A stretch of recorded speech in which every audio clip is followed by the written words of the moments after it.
फार मोठे मोठे अधिकारी झाले. आजही झोपडपट्ट्यातून गेलं तर कोण राहत आहे बाबांनो? दलित समाजच राहतोय. एवढ्या वर्षांनंतर सुद्धा झाले का ते श्रीमंत? पण आता समज करून दिलेलं आहे, आरक्षण तुम्हाला मिळालं की ताबडतोब सगळ्यांना नोकऱ्या. अरे 20 लाख नोकऱ्या टोटल 19 लाख. त्याच्यामध्ये 2-3% लोक दरवर्षी रिटायर्ड होतात, तेवढेच भरायचे. किती वाट्याला येतील तुमच्या ह्या सगळ्याच्यामध्ये? दलित, ओबीसी, तुमचे काय ते न भटके, विमुक्त, आपले आदिवासी. पण एक समज करून दिला. आमची लेकरं बाळा शब्द म्हटलं की बरं लेकरं बाळा. आणि बाबा तुमची लेकरं बाळा आहेत तशी ह्या गोरगरीब जनतेची सुद्धा लेकरं बाळा आहेत. त्यांची काही कुत्री मागणी आहेत का रे?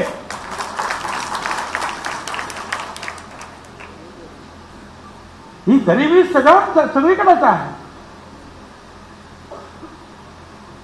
पण तो गरिबी हटवण्यासाठी भारत सरकार, महाराष्ट्र शासन वेगवेगळे कार्यक्रम देते आहे. शेतकऱ्यांच्या ज्या सुखसोयी त्या देत आहेत, कष्टकऱ्यांच्या देत आहेत. पण त्याचबरोबर शिक्षणासाठी ज्या वेळेला मराठा पुढे मध्ये आणखीच मला सांगतो, हे आरक्षण जाहीर झाल्यानंतर कोर्टामध्ये गेलं, कोर्टातून सुप्रीम कोर्टात गेलं. 9 जजेस सन्माननीय सुप्रीम कोर्टाचे, त्यांच्या पुढे गेली केस. त्यांनी अभ्यास केला आणि त्यांनी सांगितले आरक्षण बरोबर आहे, 27% आरक्षण द्या. 54% ओबीसीची संख्या आहे.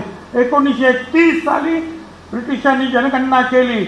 मंडल त्यांनी पण सांगितलं ह्या देशात 54% ओबीसी आहे. ओबीसी म्हणजे एक जात नाही, अनेक जातींचा समूह आहे. अदर बॅकवर्ड क्लास वर्ग. मराठा एक जात. ओबीसी 374 जाती महाराष्ट्रात आहे. देशामध्ये हजारो जाती आहेत आणि या महाराष्ट्रापासून आज महाराष्ट्रात 54% आहेत. बिहारमध्ये जाती गणना केली 63% झाले. म्हणून आम्ही म्हणतो करा जात गणना करा. 2010 ला आम्ही सुप्रीम कोर्टात गेलो, समता परिषद. सुप्रीम कोर्टाने त्यावेळेला सरकारला सांगितलं, काय म्हणणार, समीर भाऊ भुजबळ त्यावेळेला खासदार होते, त्यांना सांगितलं तू पार्लमेंटमध्ये उभं राहा आणि बोल. ते उभे राहिले. गोपीनाथराव मुंडे त्यांच्या जोडीला आले. मग दोघांनी मिळून सगळे जे आहेत यादव वगैरे अमुक तमुक सगळे जे आहेत, शरद यादव पासून लालू प्रसाद यादव, सिंग मायावत, जे कोण होते, मुलायम सिंग वगैरे सगळे एकत्र झाले. आणि प्रणब मुखर्जींना सांगितलं सभागृहात येऊन पार्लमेंटला ते आम्ही मागणी मान्य करतो. आम्ही ती केस मागे घेतली.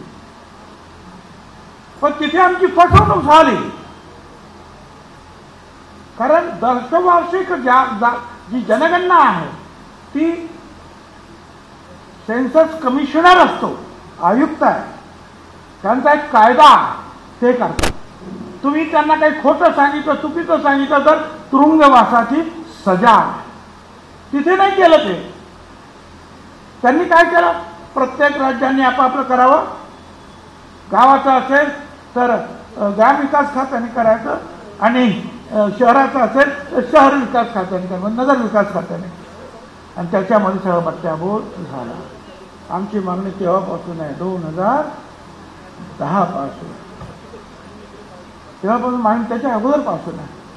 पण मला आनंद आहे आणि मी प्रधानमंत्र्यांचं त्रिवार अभिनंदन करतो की त्यांनी जाहीर केलं की या वेळेला मी ही जात गणना करणार आहे. अवश्य हा आमच्या होऊन जाऊ द्यात नाही का. आम्ही किती आहोत काय ते कळेल तरी. प्रत्येक वेळेला आम्हाला कोर्टात तुम्ही किती आहेत, काय आहे, किती आहेत, काय हेच चालतं. सुमित्रा महाजन ज्या लोकसभेच्या अध्यक्ष होता त्याच्या अगोदर एक कमिटी 16 खासदारांची नेमली आणि त्यांना सांगितलं ओबीसीचा अभ्यास करा. त्यांनी अभ्यास केला आणि सांगितलं यांना मदत करायला पाहिजे, परंतु यांची माहिती आणि संख्या नाही. मनमोहन सिंग कमिटी आली, चिदंबरम आणि पवार साहेब तिथे मेंबर होते. अभ्यास केला, सांगितलं हो याची माहिती आमच्याकडे नाही. त्यांनी सेन्सस कमिशनरला लिहिलं, म्हणजे आयुक्ताला, की तुम्ही जेव्हा जनगणना करणार त्यावेळेला यांची जातगणना करा, म्हणजे आम्हाला यांना मदत करता येईल. हा फक्त राजकारणाचा प्रश्न नाही आहे. जर हे सगळं झालं आणि हा सगळा डाटा उपलब्ध झाला तर ज्याप्रमाणे दलितांना भारत सरकार आणि राज्य सरकार वेगळा निधी देतं, आदिवासींना वेगळा निधी दिला जातो, तसा तो निधी मोठ्या प्रमाणावर ह्या ओबीसी समाजाला सुद्धा देशभरामध्ये मिळावा हे त्याचं महत्त्वाचं कारण. त्यांना आज घरं नाही आहे, महिला अजूनही शिकत नाही आहे, कष्टाची कामं करताय, आजारपण भोगताय, अनेक गोष्टी आहेत. त्यासाठी हा पैसा एक मुंडे किंवा एक भुजबळ हे दोघे राजकारणात पुढे आले किंवा